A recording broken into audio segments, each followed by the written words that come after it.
ಕಾಲು ಉಳುಕ್ತು. ನಿಧಾನಕ್ಕೆ. ನಡಿಯಕ್ಕಾಗ್ತಿಲ್ಲ ನನ್ಗೆ, ತುಂಬಾ ನೋವಾಗ್ತಿದೆ. ಏನೂ ಆಗಲ್ಲಪ್ಪ.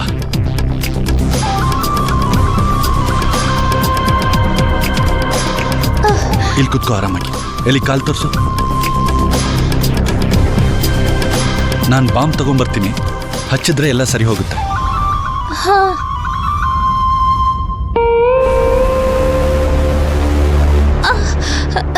ತುಂಬಾ ನೋವಾಗ್ತಿದೆ ಬಾಬಾ.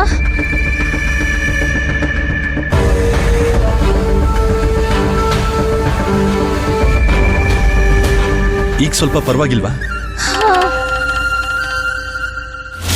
ಮುದ್ದು.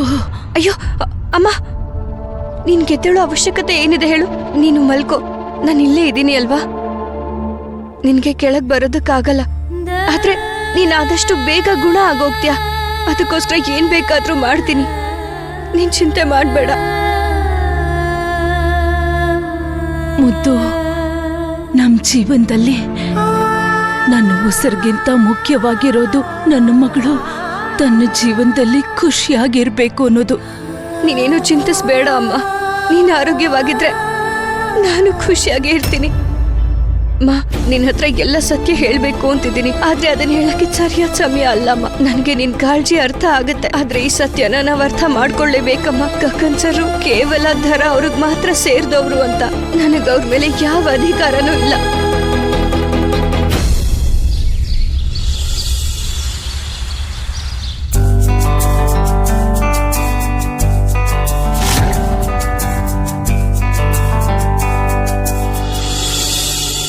ರಾಣಿ, ಇಲ್ಲೇನ್ ಮಾಡ್ತಾ ಇದೀಯಾ? ಏನ್ ಮಾಡ್ತಿದೀಯಾ ಅಂದ್ರೆ ನಿಂತ್ಕೊಂಡಿದೀನಿ, ಇನ್ನೇನು? ಏನ್ ಗೊತ್ತಾ, ಒಂದು ಕಳ್ತನ ಆಗಿದೆ. ಏನಾಯ್ತು? ನಿನ್ನೆ ಯಾರೋ ನನ್ನ ಮೊಬೈಲ್ನ ಕಳ್ತನ ಮಾಡ್ಕೊಂಡಿದ್ದಾರೆ. ನಿಮ್ ಫೋನ್ನ ಯಾರು ಕಳ್ತನ ಮಾಡ್ತಾರೆ ಅಮ್ಮ? ನಿನ್ನೆ ಆದ್ರೂ ನಿಮ್ ಹತ್ರ ಇತ್ತಲ್ವಾ? ಎಲ್ಲಾದ್ರೂ ಬಿದ್ದೋಗಿದ್ರೆ? ಕೇಳು ಹುಡುಗಿ, ನಿನ್ನೆ ತನಕ ನಂಗೂ ನಿನ್ ಮೇಲೆ ತುಂಬಾ ಪ್ರೀತಿ ಇತ್ತು. ಆದ್ರೆ ನನಗೆ ಈಗ ಏನ್ ಅನಿಸ್ತಿದೆ ಗೊತ್ತಾ? ನಿನ್ ತಲೆ ಇದೆಯಲ್ಲ, ಅದನ್ನ ಎತ್ತಿ ಬಿಸಾಕಣ ಅನಿಸ್ತಿದೆ. ನನ್ ಪ್ರೀತಿ ಕಡಿಮೆ ಆಗ್ತಾ ಇದೆ ಅಂದ್ರೆ ನನ್ ಮೊಬೈಲ್ ಕಳೆದು ಹೋಗಲ್ವಾ? ಚಿಂತೆ ಮಾಡ್ಬೇಡಿ ಅಮ್ಮ, ಹೇಗಿದ್ರು ಆ ಫೋನ್ ಡಬ್ಬ ಇತ್ತು. ಅದ್ರಲ್ಲಿ ನಾನು ಟ್ರ್ಯಾಕಿಂಗ್ ಆಪ್ ನ ಹಾಕಿದೀನಿ. ಆ ಆಪ್ ಇಂದ ಗೊತ್ತಾಗುತ್ತೆ ನಿನ್ ಫೋನ್ ಎಲ್ಲಿದೆ ಅಂತ. ಇರು, ನೋಡ್ತೀನೀಗ. ಅಯ್ಯೋ ದೇವ್ರೆ, ನೀನು ನನ್ ಮೇಲೆ ಕಣ್ಣಿಟ್ಟಿದ್ಯಾ?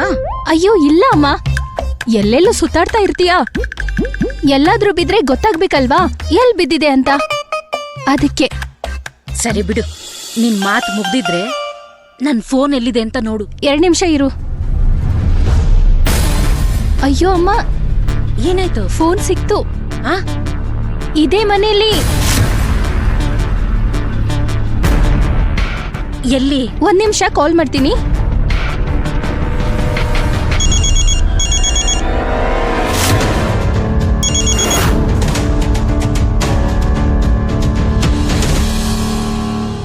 ಇವ್ರದು ನಂದು ಬುದ್ಧಿನೂ ಒಂದೇ ತರ, ಫೋನ್ ರಿಂಗ್ ಟೋನು ಒಂದೇ ತರ.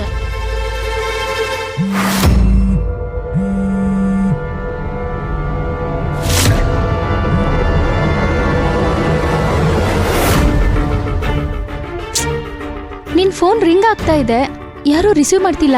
ನೀ ಟೆನ್ಷನ್ ಮಾಡ್ಕೋಬೇಡ, ಇಲ್ಲೇ ಎಲ್ಲೋ ಇರ್ಬೇಕು.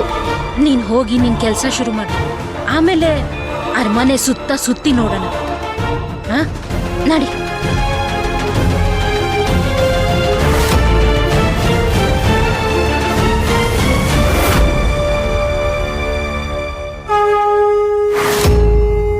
ಅಪ್ಪ ಮಹಾದೇವ, ಈ ಪೂಜೆಯನ್ನ ನಮ್ಮ ಪ್ರೀತಿಯ ಸೊಸೆ ಪೂಜಾ ಅವ್ರ ತಾಯಿಗೋಸ್ಕರ ಮಾಡಿಸ್ತಿದೀವಿ.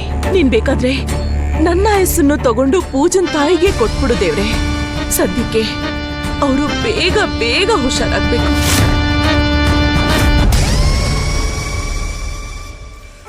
ಓಂ ತ್ರಯಂಬಕಂ ಯಜಾಮಹೇ ಸುಗಂಧಿಂ ಪುಷ್ಟಿವರ್ಧನಂ ಉರ್ವಾರುಕಮಿವ ಬಂಧನಾಂ ಮೃತ್ಯುರ್ಮೋಕ್ಷೀಯಮಾಮೃತಾ. ಓಂ ತ್ರಯಂಬಕಂ ಯಜಾಮಹೇ ಸುಗಂಧಿಂ ಪುಷ್ಟಿವರ್ಧನಂ.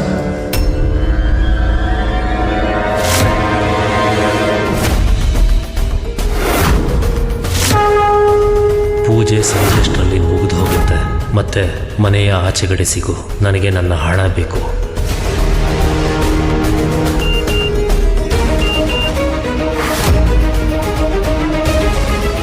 ಪೂಜೆ ಸಂಜೆ ಅಷ್ಟರಲ್ಲಿ ಮುಗ್ದೋಗುತ್ತೆ. ಮತ್ತೆ ಮನೆ ಆಚೆಗಡೆ ಸಿಗು, ನನಗೆ ನನ್ನ ಹಣ ಬೇಕು.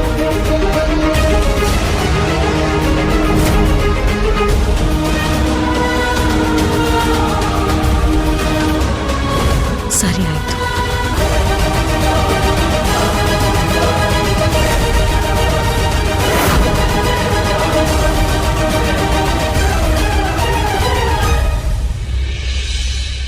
ನನಗೆ ತಿಳಿಸಿರೋ ಪ್ರಕಾರ ಇವತ್ತು ನಾವು ಮಾಡ್ತಾ ಇರೋ ಈ ಪೂಜೆ ನಿಮ್ಮ ತಾಯಿಯವರ ಆರೋಗ್ಯ ಸುಧಾರಿಸ್ಲಿ ಅಂತ. ಅದಕ್ಕೆ ಇವಾಗ ನಾವು ಶಿವನ್ ಧ್ಯಾನ ಮಾಡೋದಕ್ಕೆ ಶುರು ಮಾಡ್ತೀವಿ. ಮತ್ತೆ ನೀವಿವಾಗ 108 ಸಲ ಶಿವನ್ ಲಿಂಗದ ಮೇಲೆ ಅಭಿಷೇಕ ಮಾಡಿ. ಇಷ್ಟು ಮಾತ್ರ ಅರ್ಥ ಮಾಡ್ಕೊಳ್ಳಿ, ನೀವು ನಿಮ್ಮ ಮನೆ ನೀರನ್ನ ಬಳಸಬಾರ್ದು. ಅದಕ್ಕೆ ನೀವು ಹೊರಗಡೆ ಇರೋ ಬೋರ್ವೆಲ್ಲಿಂದ ನೀರು ತಂದು ಶಿವನಿಗೆ ಅಭಿಷೇಕ ಮಾಡಬೇಕು. ನೀರನ್ನ ಕಲಶದಲ್ಲಿ ತುಂಬಿಕೊಂಡು ಬಂದು ಕಲಶಾನ ತಲೆ ಮೇಲಿಟ್ಕೊಂಡೇ ತರಬೇಕು. ನಾಳೆ ನೀವು ನಾನು ಏನ್ ಹೇಳ್ತೀನೋ ನಿಮ್ಗೆ ಅದನ್ನ ಮಾತ್ರ ಪೂಜಾ ಕೈಯಲ್ಲಿ ಮಾಡಿಸ್ಬೇಕಷ್ಟೇ. ಪಂಡಿತ್ರೆ, ಇದು ತುಂಬಾನೇ ಕಠಿಣವಾದ ಕೆಲಸ. ಆರೋಗ್ಯವಾಗಿರೋರು ಈ ಕೆಲಸನ ಮಾಡೋಕ್ಕಾಗಲ್ಲ. ಮತ್ತೆ ಇವಳಿಗೆ ಆರೋಗ್ಯನೇ ಸರಿ ಇಲ್ಲ. ಇವಳು ಹೇಗೆ ಮಾಡ್ತಾಳೆ? ಯಜಮಾನ್ರೆ, ನಾನಿವಾಗ ಹೇಳ್ತಾ ಇರೋದು ಸರಿಯಾಗಿ ಕೇಳಿಸ್ಕೊಳ್ಳಿ. ಅದೇ ನಿಯಮದ ಪ್ರಕಾರನೇ ಪೂಜೆ ಮಾಡಿದ್ರೆ ಆವಾಗಲೇ ಅವ್ರ ಅಮ್ಮನಿಗೆ ಆರೋಗ್ಯ ಸುಧಾರಿಸೋದು. ಸರಿ, ಇವಳು ಬದಲಾಗಿ ನಾನು ಮಾಡ್ತೀನಿ. ಇಲ್ಲ ಯಜಮಾನ್ರೆ, ಇದನ್ನ ಮಾಡೋದಕ್ಕೆ ಹೋಟೆಲ್ ಊಟದ ಮಕ್ಕಳೇ ಆಗಿರ್ಬೇಕು. ಯಾಕೆ ಅಂದ್ರೆ ಇದು ರಕ್ತ ಸಂಬಂಧಕ್ಕೆ ಸಂಬಂಧಪಟ್ಟಿರೋ ವಿಷಯ. ಆದ್ರೆ ಈ ಪರಿಸ್ಥಿತಿ ಗಗನ್ ಸರ್, ಪರವಾಗಿಲ್ಲ, ಇದು ಅಮ್ಮನ ಆರೋಗ್ಯಕ್ಕೋಸ್ಕರ. ಪಂಡಿತರು ಹೇಳ್ದ ಹಾಗೇನೆ ನಾನು ಮಾಡ್ತೀನಿ.